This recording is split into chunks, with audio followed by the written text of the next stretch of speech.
Bismillahirrahmanirrahim. Innal hamdalillah nahmaduhu wa nasta'inuhu wa nastahdihi wa nastaghfiruh. Wa na'udzu billahi min shururi anfusina wa min sayyiati a'malina. Man yahdihillahu fala mudilla lah wa man yudlil fala hadiya lah. Ashhadu an la ilaha illallah wahdahu la syarika lah. وأشهد أن محمدا عبده ورسوله يا أيها الذين آمنوا اتقوا الله حق تقاته ولا تموتن إلا وأنتم مسلمون أما بعد فإن أصدق الحديث كتاب الله وخير الهدي هدي محمد صلى الله عليه وآله وسلم وشر الأمور محدثاتها وكل محدثة بدعة وكل بدعة ضلالة وكل ضلالة في النار أو كما قال صلى الله عليه وآله وسلم. Telah berlalu dua hadis berkenaan salat jenazah, iaitu hadis Jabir ibn Samurah radhiyallahu anhu. Nabi sallallahu alaihi wa alihi wasallam datang kepada seorang lelaki qatala nafsahu, yang telah membunuh dirinya bimasyaqisa falam yusalli alaih. Dia telah membunuh dirinya bimasyaqis, iaitu dengan suatu senjata. Falam yusalli alaih, Nabi sallallahu alaihi wa alihi wasallam tidak salat atas jenazahnya. Dan telah pun kita bahaskan berkenaan tentang perkara ini, tentang orang yang mati dalam keadaan melakukan dosa. Dan telah pun kita sebut bahawasanya Ahlus Sunnati wal Jamaah menyatakan bahawasanya pelaku dosa besar tidak terkeluar daripada Islam selagi mana dia tidak melakukan perkara yang boleh mengeluarkannya daripada Islam. Hadis yang telah kita baca itu, satu orang yang telah membunuh dirinya, iaitu dia mencederakan dirinya. Dalam riwayat yang lain, dia mencederakan tangannya sampai darahnya keluar banyak sehingga dia mati. Nabi SAW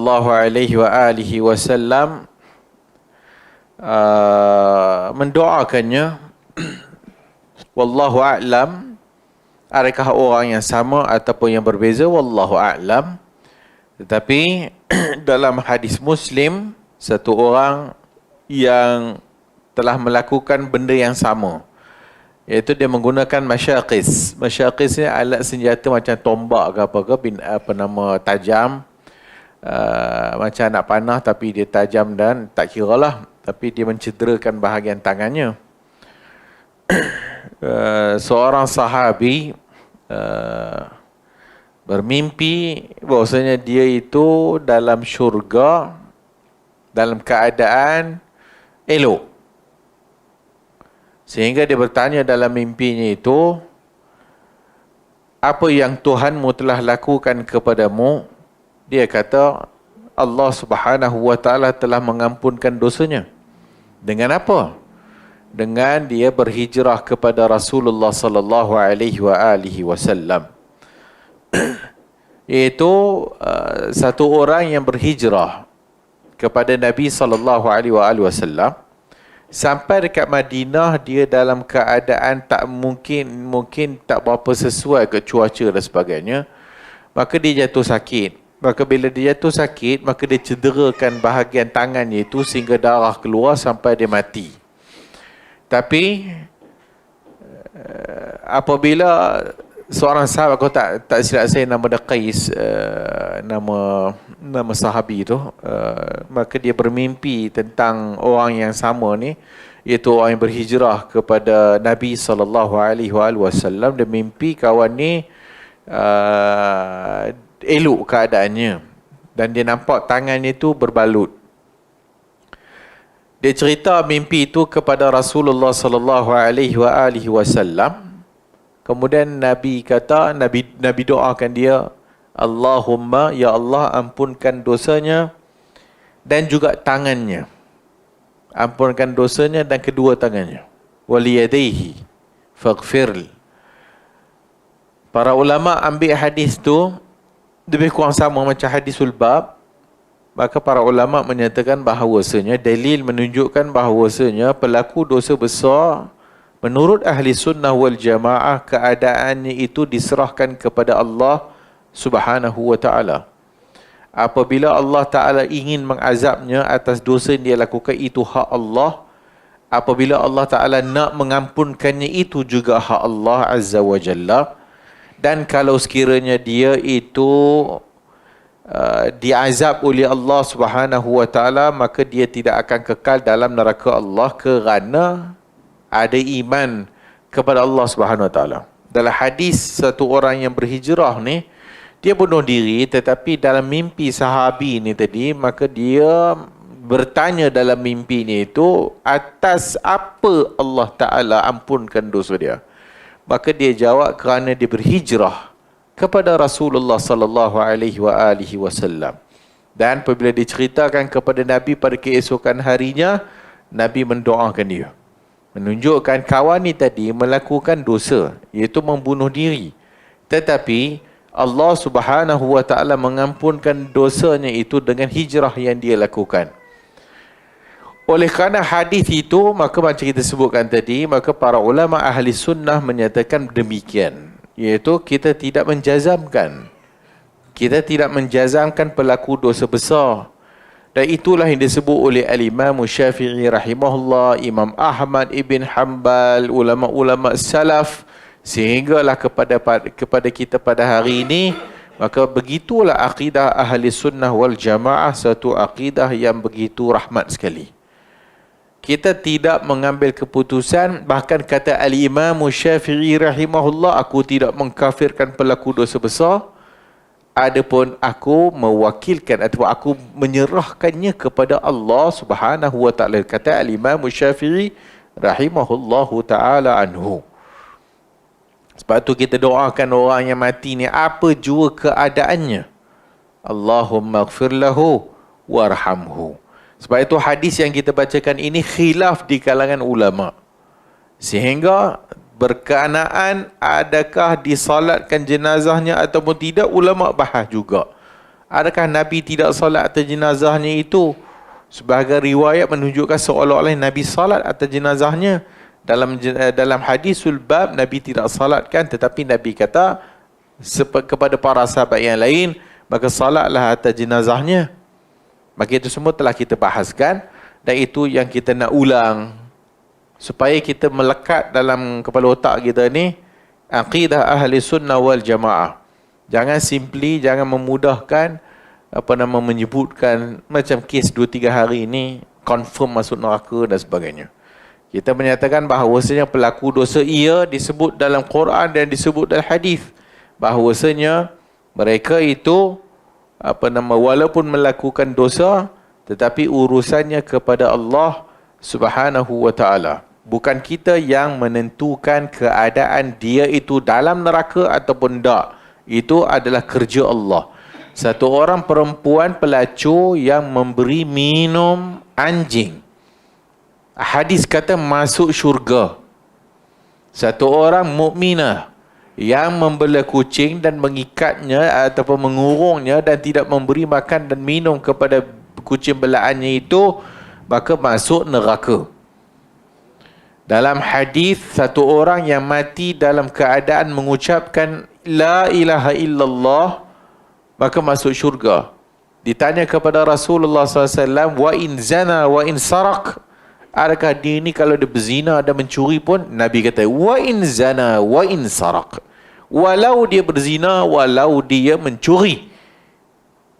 So, dengan banyaknya dalil-dalil ini, ditambah lagi, innallaha, sesungguhnya Allah Subhanahu wa ta'ala la yaghfir, tidak mengampunkan dosa orang yang mensyirikkannya dengan sesuatu pun, wa yaghfiru ma duna zalika liman yasha, dan Allah mengampunkan dosa selain daripada syirik bagi orang yang Allah kehendaki. Maka kita bukan seperti ahli bidah, seperti khawarij yang mengeluarkan iman kepada pelaku dosa besar dan mengkafirkan pelaku dosa besar. Tidak juga kita seperti Murji'ah yang menyatakan bahawasanya iman tidak ada kena-mengena dengan amalan. Ya, memang iman di sisi ahli sunnah ada kena-mengena dengan dalaman. Al-iman qaulun wa amalun. Iman adalah qaul, perkataan dengan lisan. I'tiqadu bil jinan, i'tiqad dalam, dan amalu bil jawarih. Bagi orang yang beriman kepada Allah dan dalam masa yang sama melakukan maksiat kepada Allah, dia itu masih lagi Islam tapi dia bermaksiat kepada Allah. Ahli sunnah tidak memisahkan iman dengan amalan luaran. Ya.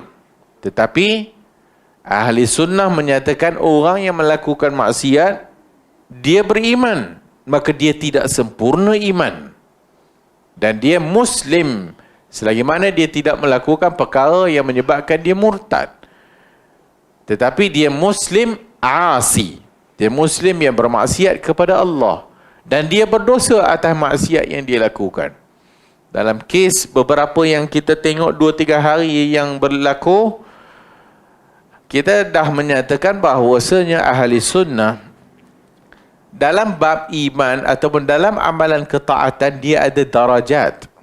Amalan ketaatan dia ada bertingkat-tingkat. Lain orang, lain amalan ketaatannya. Maksudnya lain orang level iman tak sama. Ada orang imannya bawah, ada orang imannya tinggi sikit, ada orang imannya tinggi lagi. Kerana iman itu darajat. Begitu juga kalau iman dan amalan ketaatan itu bertingkat-tingkat, berdarajat, bertangga, begitu juga amalan maksiat itu darakat. Bertangga ke bawah dipanggil darakat. Maka orang yang melakukan dosa A, boleh jadi dosanya itu lebih ringan daripada dosa B. Boleh jadi dosa B itu lebih ringan daripada dosa C. Kerana amalan maksiat juga bertingkat-tingkat. Sehingga yang paling teruk adalah orang yang mensyirikkan Allah Subhanahu wa taala, itu paling teruk dan tidak ada ampun baginya kalau sekiranya dia mati dalam keadaan dia mensyirikkan Allah Subhanahu wa taala. Berikutnya lepas dosa syirik itu, dosa hak yang paling besar itu adalah tidak menunaikan salat. Orang yang tidak menunaikan salat, sehingga dalam ahli sunnah ada qaulai min ahli sunnah, dua qaul dalam ahli sunnah wal jamaah. Satu yang menyatakan kafir, satu menyatakan bahawa orang yang meninggalkan salat dengan sengaja maka dia berdosa besar. Antara dosa-dosa yang lain tidak ada yang lebih berat daripada meninggalkan salat. Meninggalkan salat itu adalah farq, adalah pembeza antara iman dengan kekufuran. Orang yang minum arak dengan orang yang tidak salat, semua ahli sunnah telah mengetahui bahasanya yang tidak menunaikan salat itu dosanya lebih besar dan lebih berat daripada minum arak. Dan semua ahli sunnah menyatakan dan mengetahui bahawasanya orang yang tidak menutup aurat itu dosanya tidak lebih besar daripada orang yang tidak salat. Orang yang tidak solat dosanya lebih besar.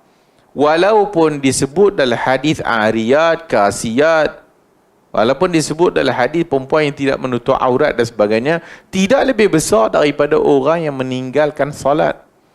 So ini yang perlu kita mengaji dengan manhaj, dengan metodologi. Sebab tu ngaji kita akidah ahli sunnah. Masalah kita tak mengaji kita akidah ahli sunnah. Masalah kita dalam berakidah duk tak habis-habis sifat 20 je, itu je kita. Akidahnya itu sifat Allah Ta'ala saja. Mengaji akidah sifatnya sifat 20. Ngaji akidah daripada dulu tak habis-habis menceritakan tentang sifat Allah dan nama Allah. Maka sampai ke sudah dia tak faham akidah Ahlus Sunnah wal Jamaah. Ni rangkum sekali semua isu yang 2-3 hari ni. Termasuk sapu stokin, sapu jorab dan sapu khuf. Ni pun jahil juga ni. Sehingga orang hak yang konon-kononnya berakidah Asy'ariyah, Nothing to do with Asy'ariyah lah. Ini sebab bodoh, sebab tak mengaji. Ini sebab jahil. Sehingga menyatakan orang sapu atas jawrab macam Syiah dan tak, sebab tak baca kitab akidah ulama ahli sunnah. Tak pernah baca agaknya kitab Usul Sunnah Imam Ahmad. Tak pernah kot membaca kitab As-Sunnah ke anak Imam Ahmad.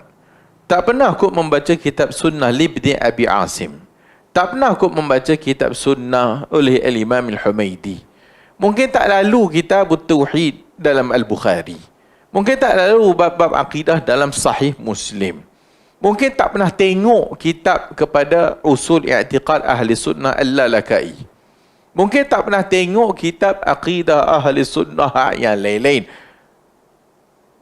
Hatta mungkin Tahawi pun tak baca kot. Maka hak ni yang jadi masalahnya. Tetapi yang lebih parah lagi, yang cakap benda-benda macam ni adalah ustaz. Yang cakap benda-benda macam ni adalah orang yang mengaku akidahnya Asy'ariyah wal Maturidiyah. Tapi tak reti bab akidah. Hanya mempertahankan sifat 20 Allah wujud, qidam, baqa. Tapi tak reti dalam bab-bab yang lain. Itu kalau kita tanya kenapa sapu atas khuf ada dalam kitab akidah. Entah tak boleh jawab, entah tidak. Kenapa sapu atas khuf ada dalam kitab akidah? Kenapa taat kepada ulil amri ada dalam bab akidah? So baca kitab Aqidah Sunnah Imam Al-Humaidi. 7 poin saja. 7 poin itu adalah poin-poin di mana ahlu bid'ah menyelisihi ahli sunnah dalam bab akidah. So hak ni yang jadi 2-3 hari ni sama ada jahil ataupun jahat. Tu je. Sama ada jahil, tak tahu, memang betul tak tahu. Tapi kalau dah tak tahu dan dia tak tahu yang dia tak tahu, lagi teruk. Bertimpa-timpa jahilnya. Dan sama ada jahat. Tahu. Tapi oleh kerana nafsu. Oleh kerana hawa. Maka cakap pi lah. Yang penting apa yang dia lawan itu walaupun betul. Tapi oleh kerana ada pada pihak yang dia tak suka, maka dia pun menuduh macam-macam. Walaupun benda itu benar dan sebagainya. Wallahu a'lamu bis-shawab. Hak ni pesanan untuk kita sekali lah. Hak yang mengajar hak pokok ayat sunnah ni kena ngaji. Jangan duk merepek dia. Ngaji. Kadang-kadang orang pokok sunnah tak mengaji juga. Haram juga anak ni. Dia seronok. Benda-benda bergaduh tu seronok lah. Tapi hak mengajinya tak. Hadis yang lepas daripada pelaku dosa besar adalah hadis di mana Nabi SAW salat atas jenazah cleaner. Hak ni perempuan yang cuci Masjid Nabawi. Dan Nabi SAW tidak mengecilkan peranan perempuan ini. Dan itu juga apa yang sepatutnya kita kena buat. Dalam Islam, walaupun benda itu kecil, ianya boleh jadi besar di sisi Allah Subhanahu wa taala. Dalam hadis perempuan ini yang menyuci Masjid Nabawi adalah satu orang perempuan yang kemungkinan itu pekerjaannya itu dikecil-kecilkan sehingga mereka tidak memberitahu kepada Nabi SAW dan Nabi salat di atas kubur perempuan cleaner ni tadi. Hari ini kita sambung dalam hadis yang ke-457, hadis tentang an-na'yu. Wa an Hudzaifah radhiyallahu anhu anna an-nabiy sallallahu alaihi wa alihi wasallam kana yanha 'anil na'i. Rawahu Ahmad wa Tirmizi wa hasanah. Daripada Hudzaifah radhiyallahu an, bahwasanya Nabi sallallahu alaihi wa alihi wasallam kana yanha 'anil na'i. Nabi melarang daripada an-na'yu. An-na'yu, perkhabaran kematian. Rawahu Ahmad wa Tirmizi wa hasanahu. Diriwayatkan oleh Ahmad dan Imam At-Tirmizi dan dihasankan oleh Al-Imam At-Tirmizi. Berikutnya, wa an Abi Hurairah radhiyallahu anhu anna an-nabiy sallallahu alaihi wa alihi wasallam na'a an-najashiyya fil yaumil ladzi mata fihi wa kharaja bihim ila al-musalla fasaffa bihim wa kabbara alaihi arba'an. Muttafaqun alaih. Daripada Abu Hurairah radhiyallahu anhu bahwasanya Nabi sallallahu alaihi wa alihi wasallam na'a an-Najashi. Nabi memberi perkhabaran kematian an-Najashi. Fil yaumil ladzi mata fihi, pada hari di mana Najashi mati. Wa kharaja bihim ilal musalla, dan telah Nabi keluar bersama-sama dengan para sahabat ila al-musalla, iaitu ke tempat tanah lapang. Fasaffa bihim, dan buat saf untuk salat. Wa kabbara alaihi arba'an, dan takbir atas jenazah Najashi ni tadi 4 kali. Muttafaqun alaih. An-na'yu, na'a yan'i na'yan min babin nafa', fan-na'yu bitashdid an-nun huwa al-ikhbaru bi mauti asy-syakhs wal ishharu bihi bi an yunadi fi an-nas anna fulanan mata liyashhadu janazatahu.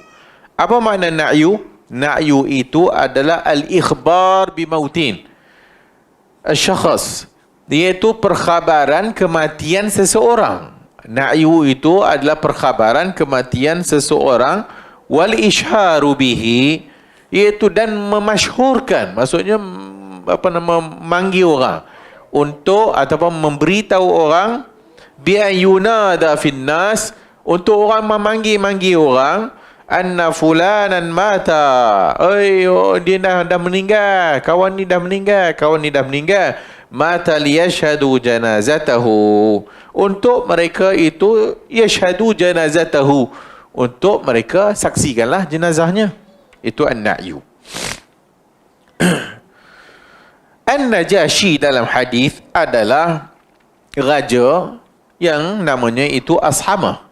Disebut juga dalam hadis Muslim juga bahwasanya Nabi sallallahu alaihi wasallam menyatakan matal yaum, telah mati pada hari ini abdul lillahi salih, telah meninggal pada hari ini hamba Allah yang salih, iaitu Ashamah. Ashamah bi fathil hamzati wa sukun as-sad wa fathil ha, iaitu Raja Habsyah. Raja Habsyah adalah raja yang mana adil, dan ketika mana berlakunya hijrah kali pertama ke Habsyah, maka Raja Habasyi ini atau Ashamah ini adalah raja yang pandai dan cerdik, walaupun dia beragama Kristian dan dikelilingi oleh pembesar-pembesar dan padri-padri Kristian di sekelilingnya, tetap dia itu berlaku adil kepada gerombolan sahabat Rasulullah yang dikepali oleh Ja'far hijrah kali pertama ke Habsyah.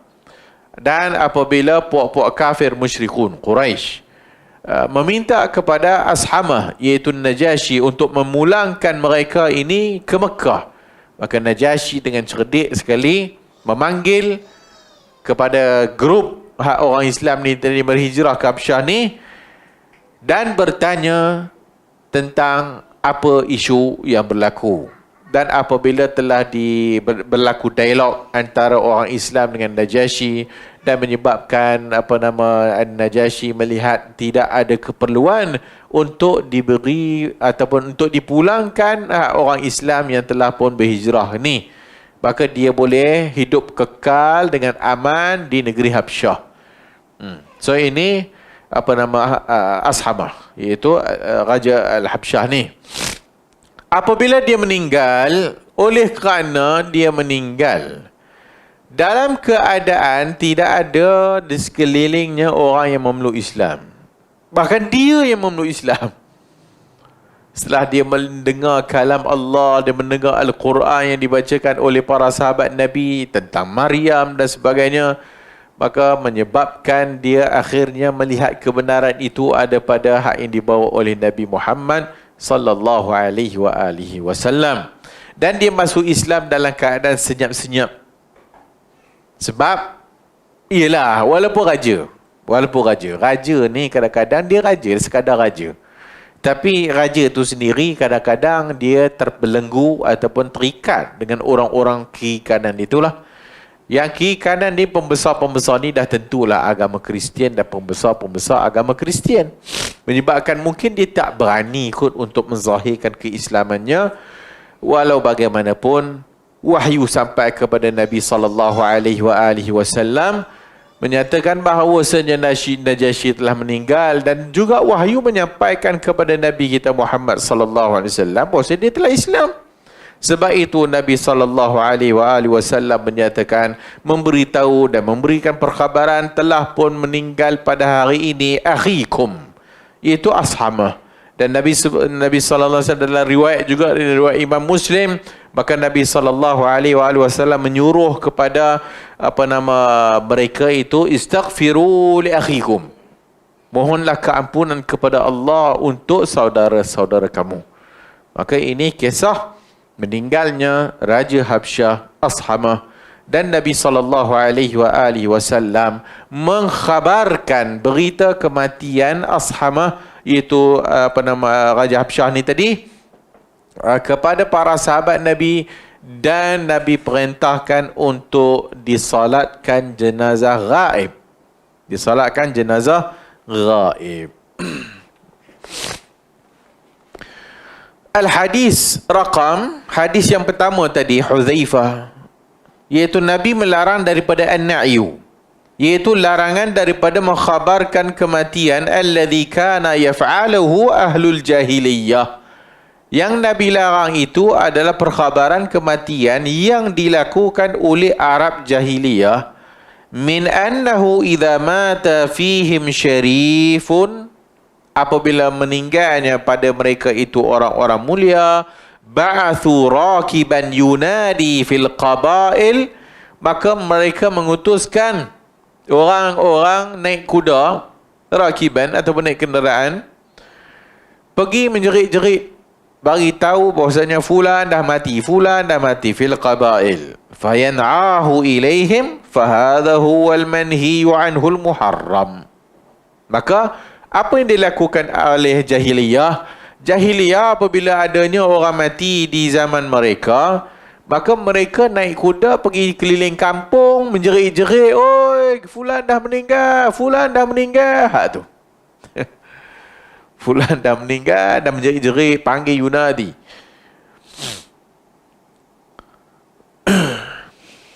Al-Maghrabi, iaitu dalam Al-Badru Tamam kita ni, menyatakan, wal muradu bihi ma kana al-jahiliyatu tasna'uhu. Yang dimaksudkan an-na'yu, larangan itu, apa yang dilakukan oleh jahiliyah. Kanu yursaluna, mereka mengutuskan orang yang alankan bi khabari mautil mayyit ala abwabid daur. Pergi setiap rumah bagi tahu. Pergi setiap rumah bagi tahu, oi kawan ni dah meninggal, oi kawan ni dah meninggal. Wal aswaq, pasar-pasar.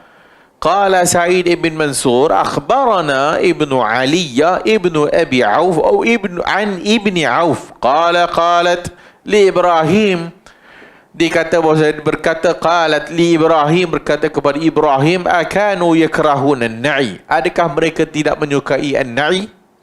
Qala na'am, iya. Qala ibnu Aun, berkata ibnu Aun, kanu idza tufi rajul, apabila seorang mati, rakiba rajulun dabbatahu, maka seorang naik dia punya kenderaan, summa saha fin nas, dan menjerit-jerit di kalangan manusia, an'i fulanan, bagi tahu kawan telah meninggal. Wa bihi ayil isnad ila ibni Aun qala ibnu Sirin la a'lamu ba'san an yu'adhdhina ar-rajulu sadiqahu wa hamimahu, berkata ibnu Sirin, tidak mengapa untuk diberitahu kepada seseorang, memberitahu kepada rakan-rakannya dan juga mungkin orang-orang yang terdekat dengannya, itu tidak mengapa. Hak yang dilarang itu adalah jahiliyah, menjerit-jerit bagi tahu orang dah mati. So itu an-na'yu yang dilarang. Al-Imam Ibn Hajar dalam kitab kita Bulughul Maram bawa dua-dua sekali hadis. Hadis pertama hadis larangan. Hadis kedua hadis di mana Nabi bagi tahu anna Nabi sallallahu alaihi wasallam na'an Najashi, adalah Nabi memberi khabar kematian Najashi fil yaumil ladzi mata fihi, pada hari Najashi mati. So an-na'yu, perkhabaran kematian, ada di sana yang haram, ada di sana yang makruh, atau para ulama kata makruh, ada yang harus, ada yang wajib. Maka an-na'yu yang haram macam jahiliah buat, menjerit-jerit bagi tahu, pergi sekeliling kampung menjerit-jerit bagi tahu orang kawan ni dah mati. So itu an-na'yu muharram.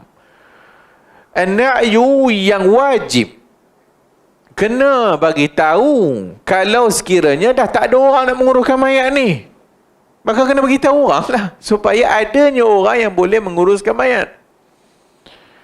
An-na'yu yang harus, an-na'yu perkhabaran kematian, bagi tahu kepada orang-orang yang mengenalinya, bagi tahu kepada orang-orang umumnya dalam keadaan tidak sebagaimana jahiliah buat.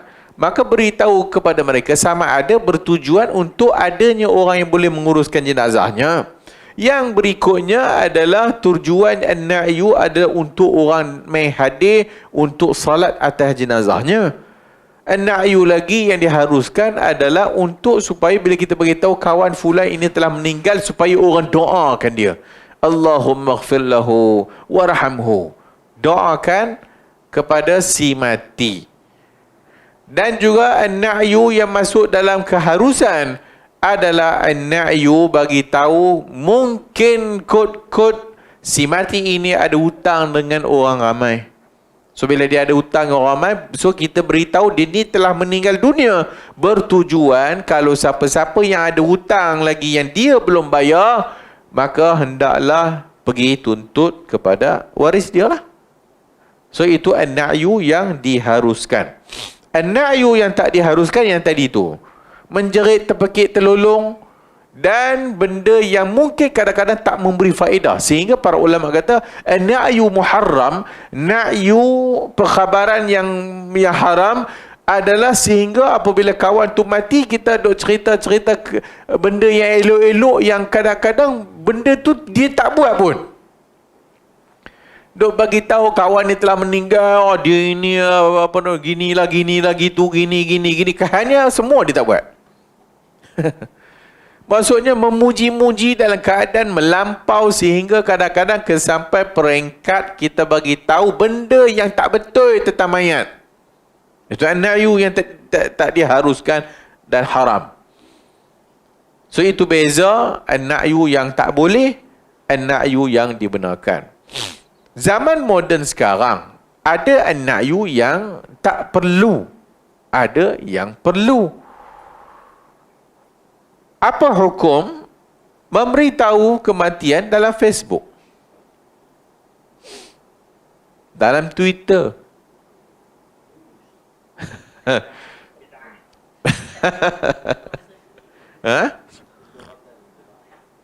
Dalam media-media sosial, apa hukum memberitahu khabar kematian?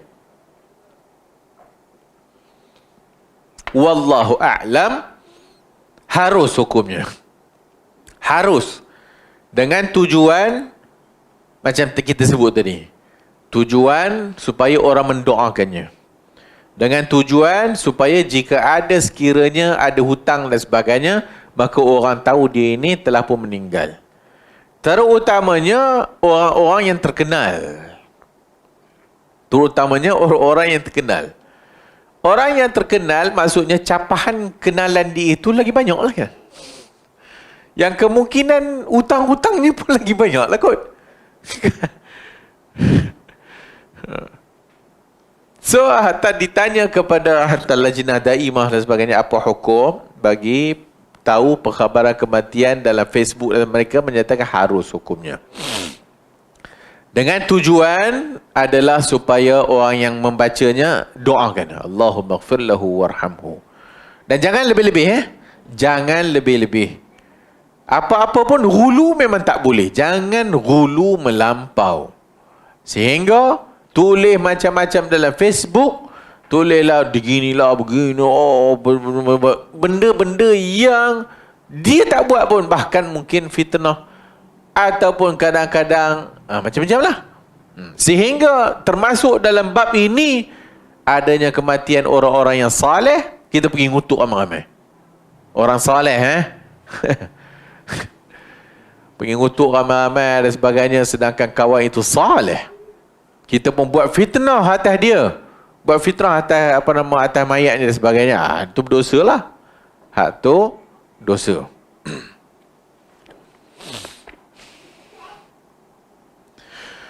Hadis yang kedua yang kita sebutkan tadi, maka hukumnya mustahab. Yang awal larangan. Yang kedua istihbab. I'lam ahli bait, ahli mayyit, memberitahu perkhabaran oleh ahli mayyit tentang kepada kaum kerabatnya. Wa man lahu bihi silah, dan orang yang ada silah, hubungan. Maksudnya orang-orang yang kenal kepada jenazah. Orang-orang yang kenal kepada jenazah boleh kita beritahu. Liyashhadu janazatahu. Tujuannya apa? Tujuannya kalau boleh mai datanglah untuk mai hadir, untuk salat, untuk uruskan jenazah dan salatkan dan bawa ke kubur. Wassalatu alaihi, dan salat atasnya dan menanamnya. Fahaza mustahab, maka ini adalah mustahab. Wala yatanawalhu nahyu anin na'i, maka dia tidak masuk dalam larangan an-na'i. Tak masuk dalam larangan na'yu ni, perkhabaran kematian ni. Jama' al-muallif hazain al-hadithain fi mawdi'in wahid, maka Ibnu Hajar menghimpunkan dua hadis ni dalam bab yang sama, dan itu biasa al-Imam Ibnu Hajar buat biasanya. Dia akan himpun dalam bab yang sama, ataupun nampak hadis nampak bertentangan tapi sebenarnya tidak bertentangan. Yadullul hadisu, dan hadis 458 iaitu hadis Najasyi tadi, ia menunjukkan masyru'nya salat ghaib. Masyru' salat ghaib, dan ada khilaf di kalangan ulama tentang salat ghaib. Yang kelima nanti kita akan sebut. Jawazu salati 'ala al-janazati fi musalla al-'id idza kana al-jam'u kabiran. Berikutnya hadis menceritakan fa kharaja bihim ila al-musalla. Nabi keluar dengan para sahabat ke al-musalla. Apa maksud al-musalla? Al-musalla tanah lapang. Al-musalla tanah lapang tempat solat Id. Tempat solat hari raya. Solat Id. Idza kana al-jam'u kabira. Kalau sekiranya jemaah ramai, bawalah ke tanah lapang yang lebih besar. Tempat salat jenazah biasa akan datang juga bab nanti. Salat jenazah ni dalam masjid ke luar masjid? Biasanya zaman Nabi luar masjid, ataupun dia adakan satu tempat yang khas untuk salat jenazah. Dan boleh salat jenazah dalam masjid, akan datang pembahasan dia. Tapi hadis ni kata tadi, harus kita keluar ramai-ramai. Kalau sekiranya jemaah ramai, boleh buat salat jenazah kat tanah lapang yang luas. Kalau orang ramai lah. Kalau orang ramai. 6. At-takbiru fi salatil janazati arba'an. Salat jenazah takbirnya 4. Wa ya'ti bayanuhu qariban. Akan juga ada penjelasan berikutnya. Yang ketujuh, fadilatu kasratul musallin. Fadilat, kelebihan banyaknya orang yang salat atas jenazah. Salasatu sufufin fa aksar. 3 saf fa aksar dan lebih. Kerana diriwayatkan dalam Ahmad dan Abu Daud, Nabi sallallahu alaihi wasallam menyatakan, "Ma min mu'min yamutu fa yusalli alaihi ummatu minal muslimin."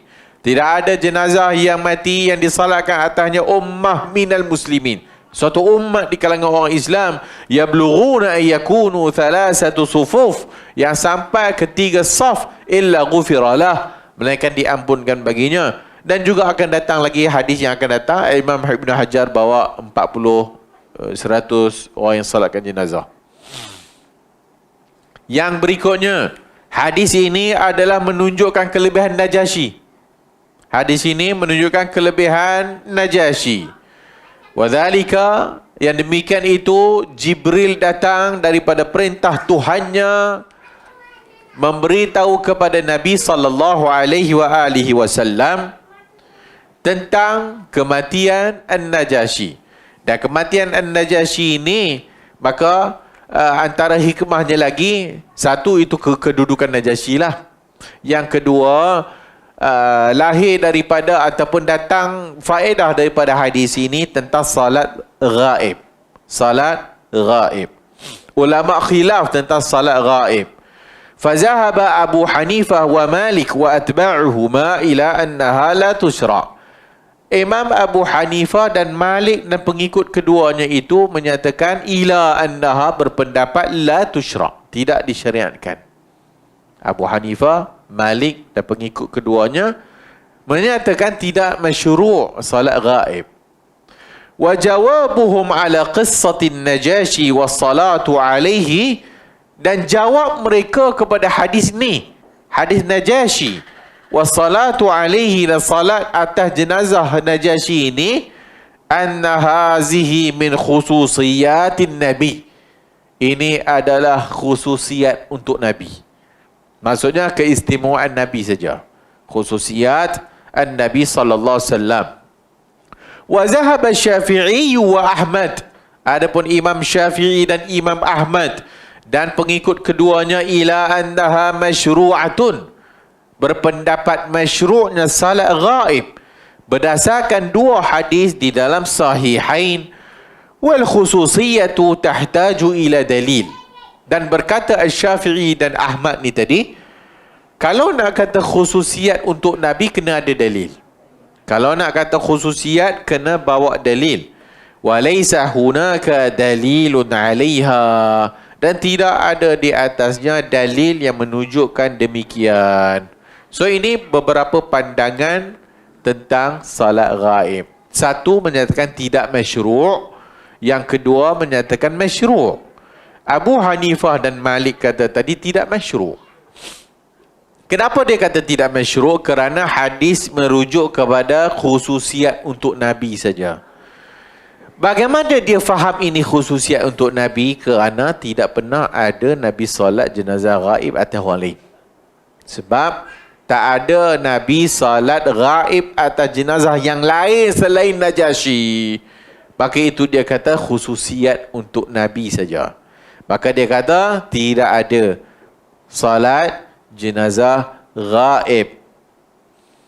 Asy-Syafi'i wa Ahmadu menyatakan tadi bahasanya masyru' mutlak, masyru', boleh berlaku.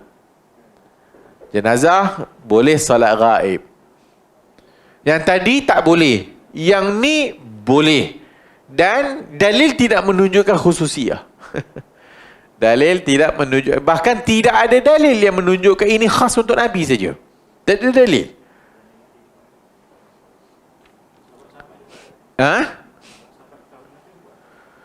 Wallahu a'lam.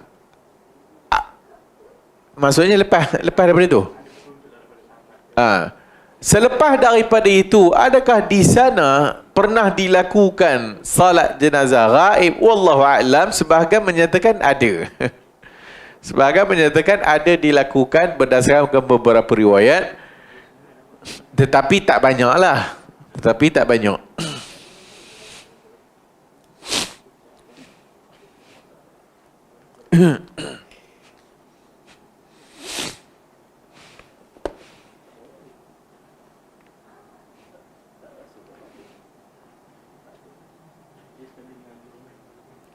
Antara yang menyatakan lagi harus solat jenazah ghaib ini adalah jumhur salaf, majoriti salaf. Sehingga Al-Imam Ibn Hazmin pun kata masyru'. Sebab dia zahir kan. Al-Imam Ibn Hazm menyatakan secara zahir dalil menunjukkan masyru'. Dan tidak ada larangan daripada para sahabat yang melarang daripada buat solat ghaib lepas daripada itu.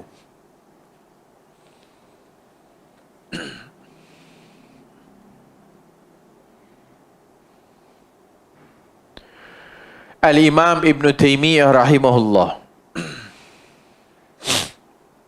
tawassata, pertengahan antara dua grup, mazhab yang kata boleh dan mazhab yang kata tak boleh, alal itlaq.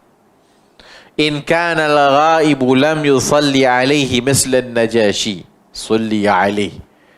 Berkata Syekhul Islam Ibn Taymiyah rahimahullah, kalau sekiranya jenazah itu tidak ada yang salat atas jenazahnya itu, maka disalatkan ghaib atasnya. Wa in kana qad salla alaihi, kalau sekiranya telah pun disalatkan jenazahnya, faqad saqata fardul kifayah, gugurlah fardul kifayah tu minal muslimin. Wa hadzal qawlu riwayatu anil imami Ahmad, dan ini juga qaul juga dari Imam Ahmad Ibn Hanbal rahimahullah, wa sahahahu Ibn Al-Qayyim dalam Al-Hadi, iaitu apa nama kitab beliau. Ada orang kata Syekhul Islam Ibn Taymiyah ni suka pendapat syaz. Sedangkan tidak ada pandangan Syekhul Islam Ibn Taymiyah yang dia keluarkan melainkan ada sebelumnya salah menyatakan. Sama tuduhannya seperti yang kena kepada Syekh Al-Albani rahimahullah. Syekh Al-Albani ni suka pandangan yang syaz. Maksudnya pandangan dia je, tak ada ulama yang kata demikian. Sama juga dalam mensahihkan dan mendhaifkan hadis. Dia suka mensahihkan dan mendhaifkan hadis yang ikut nafsu dia. Tidak ada qaul Al-Albani dalam masalah fiqh melainkan telah mendahuluinya para salaf. Mesti ada. Dan tidak ada suatu hadis yang disahihkan oleh Syekh Al-Albani ataupun yang didhaifkan oleh Syekh Al-Albani melainkan sebelumnya telah ada ulama huffaz yang telah mensahihkannya dan yang telah mendhaifkannya. So sama. Pandangan Ibn Taymiyah ini juga adalah qaul Ahmad sebenarnya. Iaitu kalau sekiranya jenazah itu telah disalatkan, tak payah sembahyanglah. Adapun Najasyi, kes Najasyi, oleh kerana matinya itu di negara kufar, matinya itu di kalangan orang kafir, pasal apa nak salatkan jenazahnya? Bahkan jenazahnya itu tidak diuruskan secara Islam. Maka begitu juga pada zaman kini. Kalau ada sekiranya ada orang masuk Islam dalam keadaan senyap-senyap, kerana bimbang takut-takut nyawanya terancam, maka dia pun masuk Islam dalam keadaan orang lain tak tahu. Kerana dia hidup dengan family yang agak ekstrim, agama lama. Dan kalau sekiranya tahu yang dia tu masuk Islam akan menyebabkan nyawanya melayang, maka dia senyap dan dia tak beritahu orang yang dia tu Islam. Dia mati. Maka dia mati dalam keadaan di mana mayatnya itu dah tentu diuruskan cara agama itu. Kemungkinan dibakar dan sebagainya. Maka urusan itu kepada Allah Subhanahu wa ta'ala. Kerana Allah Ta'ala yang mengetahui siapa yang mati itu beriman ataupun tak. Walau dia tidak mati dalam perkuburan orang Islam, walau dia ditanam dalam perkuburan orang kafir, walau ada orang yang ditanam dalam perkuburan orang Islam, tapi sebenarnya di sisi Allah dia mati dalam keadaan syirik kepada Allah Azza wa Jalla, maka dia tetap kafir di sisi Allah walau ditanam dalam perkuburan orang Islam. Tinggal lagi kita hukum ala zawahir. Kita hukum secara zahir. Nampak secara zahirnya Islam, Islamlah. Nampak secara zahirnya itu kafir, maka biarlah diuruskan secara kafir. Urusannya kepada Allah Subhanahu wa ta'ala. Wa hadzal qawlu riwayatu an Ahmad li'annahu fi zamani minal muslimin. Dan juga qaul ini riwayat daripada Imam Ahmad dan disahihkan oleh Ibn Al-Qayyim, li'annahu tuwfiya zamanin nabi unasun min ashabihi ghaibin wa lam yathbut annahu shalla ala ahadin minhum salatal ghaib fa salatu huna wajibatun.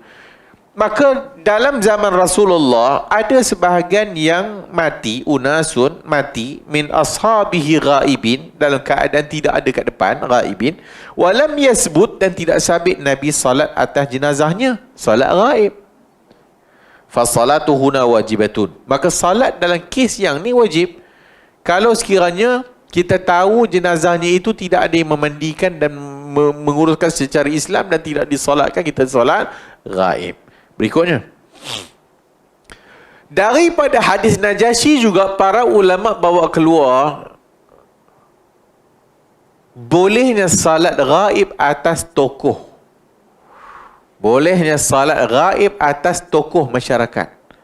Boleh salat ghaib atas tokoh pemimpin.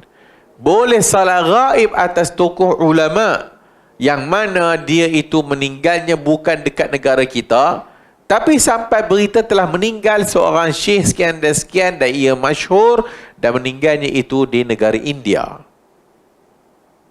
Maka walaupun di India telah pun disolatkan jenazahnya, maka negara-negara ataupun orang-orang yang berada di luar juga boleh solat ghaib atasnya.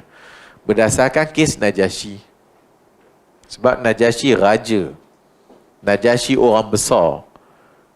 Maka oleh kerana dia raja dan orang besar, daripada kes itu, maka para ulama bawa keluar hukum ataupun bawa keluar faedah kalau sekiranya satu orang meninggal itu ada kedudukan dalam masyarakat dan dia itu banyak sumbangannya dalam masyarakat, apatah lagi banyak sumbangannya kepada agama Islam, maka ia layak untuk dibuat salat ghaib walau jenazahnya itu telah disalatkan di tempat lain dalam keadaan tidak ghaib. Wallahu a'lam. Wa rajjaha hadha at-tafsil Syekhina Syekh Abdul Rahman As-Sa'di. Pandangan ini telah ditarjihkan oleh Syekh Abdul Rahman As-Sa'di wa alaihi al-amal fi Najd, dan ini amalan dekat Najd. Fa innahum yusalluna ala man lahu fadlun, dan mereka salat bagi orang yang ada kedudukan, ada orang mulia, wasabiqahu 'alal muslimin, wasabaqahu 'alal muslimin, dan orang yang banyak sumbangan dan jasa kepada orang Islam, wa yatrukuna man adahu, dan orang selain daripada itu tak payah. Wassalatu huna mustahabbah. Maksudnya selain daripada itu tak payahlah buat ghaib. Maksudnya orang biasa-biasa saja, tah siapa-siapa, tak payahlah ghaib. Sebab kita pun tak kenal dia, dia pun wallahu a'lam lah siapa-siapa kan. Tapi orang Islam tak payah salat ghaib, dan cukup telah pun kita tahu dia meninggal dan telah pun ada orang salat dah dekat masjid sana tu, cukuplah.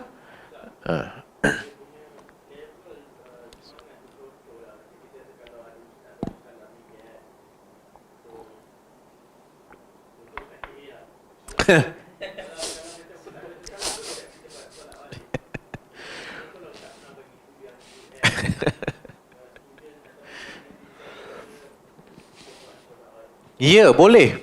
Secara umumnya kerana perkara ini subjektif juga.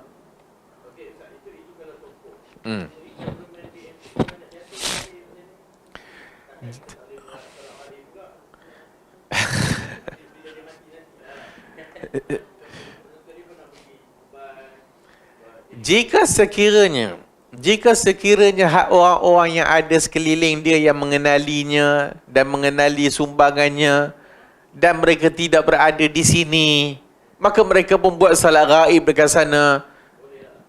Harus.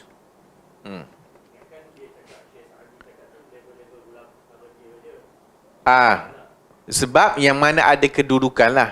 Maksudnya orang yang ada kedudukan ni level lain-lain lah. Ada orang yang kedudukannya terkenal kampung. Ada orang level kedudukannya terkenal itu negeri.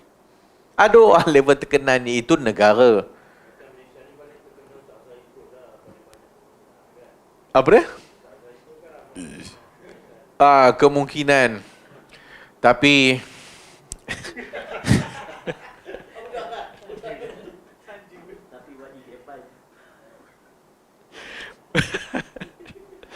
mustari.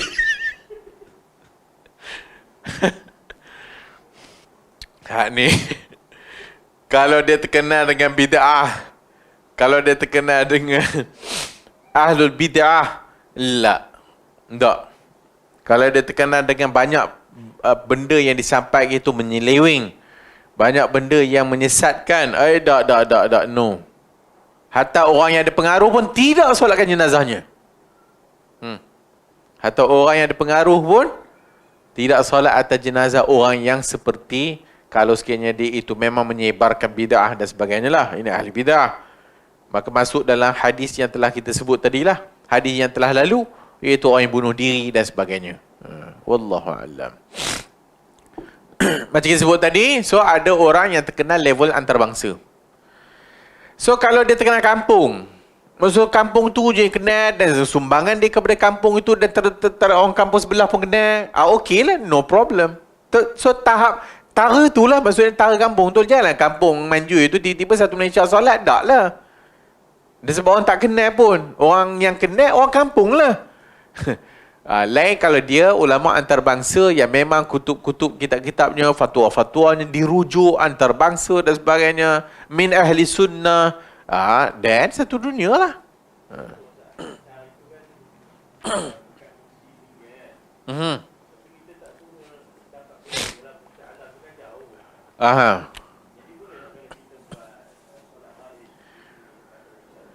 Wallahualam, depends lah. Depends atas dia tu macam mana. Sebab macam kita sebut tadi lah, kalau sekadar mungkin kita 2-3 orang je rasa dia tokoh,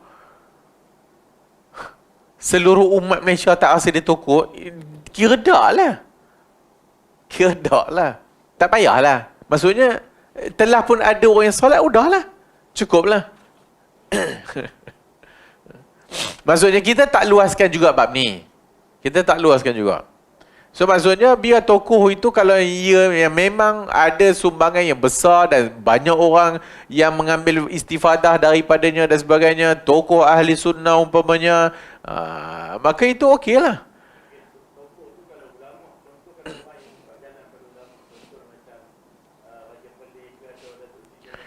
Dan kalau pemimpin masuk dalam bab.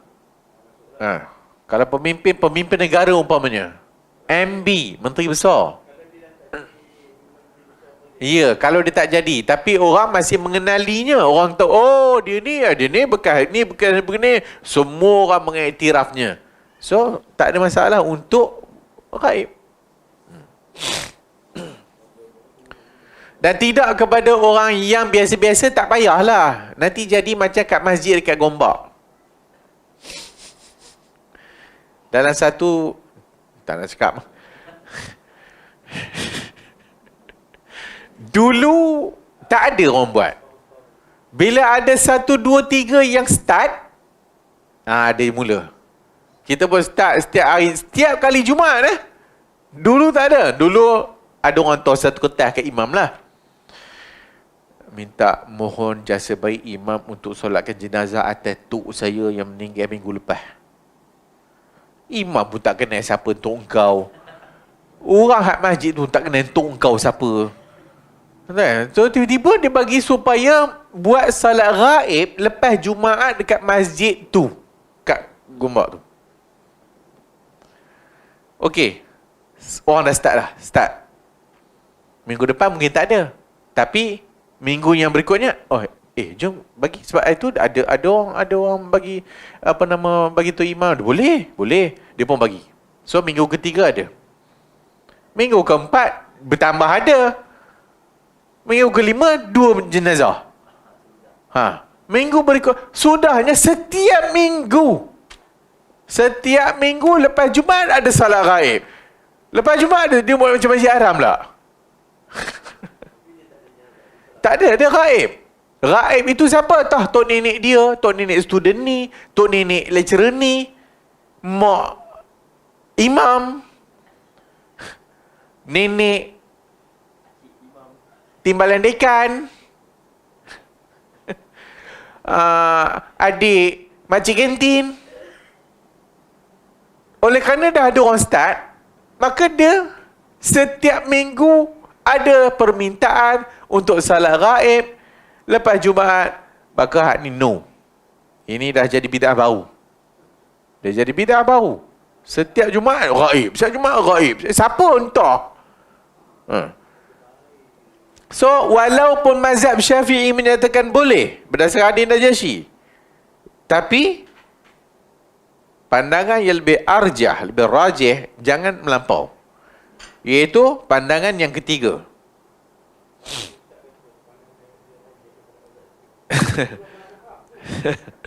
So, wasat antara yang mengharuskan secara itlaq dan antara yang mengharamkan secara itlaq. Maka dia wasat tengah-tengah. Boleh dan tak boleh.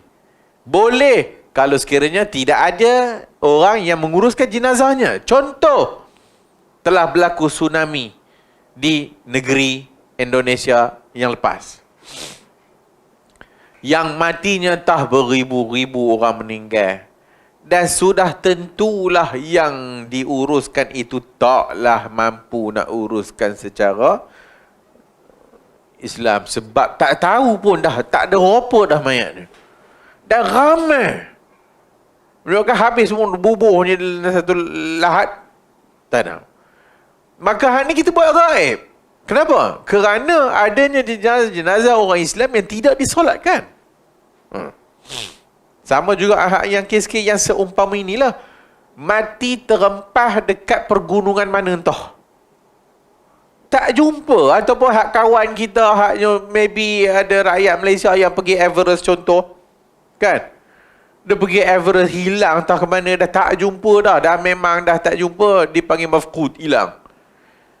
Hak dah tak tahulah. Hidup ke, mati ke. Confirm pula tu mati. Confirm mati. Siapa nak ambil? Hak kira mayat hak kat Everest tu kira hak memang tertanam terus lah. Memang masuk peti ais lah. So hak ni boleh kita salat gaib atas jenazahnya kerana hak ni memang tak disolatkan pun. Dan juga tokoh-tokoh macam kita sebutkan tadi. Maka ini pandangan yang wasat, yang lebih pertengahan dan lebih rajih sebagaimana disebut oleh Syekh Abdul Rahman As-Sa'di tentang pandangan ini. Maksudnya seperti mana juga disebut oleh Al-Imam Ibn Al-Qayyim Al-Jauziyah bahawasanya asahul aqwal hadha tafsil, iaitu pandangan yang lebih sahih adalah perincian yang dinyatakan tadi. Pandangan yang lebih sahih adalah perincian yang dinyatakan, yang disebut pandangan yang ketiga tadi tu. Wallahu a'lamu bis-shawab. InsyaAllah kita sambung nanti.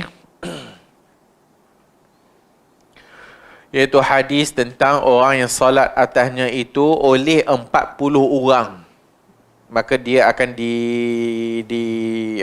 akan mereka itu semua adalah syafaat baginya dan juga 100 dan sebagainya. Wallahu a'lam bis-shawab. Subhanakallahumma wa bihamdika asyhadu an la ilaha illa anta astaghfiruka wa atubu ilaik.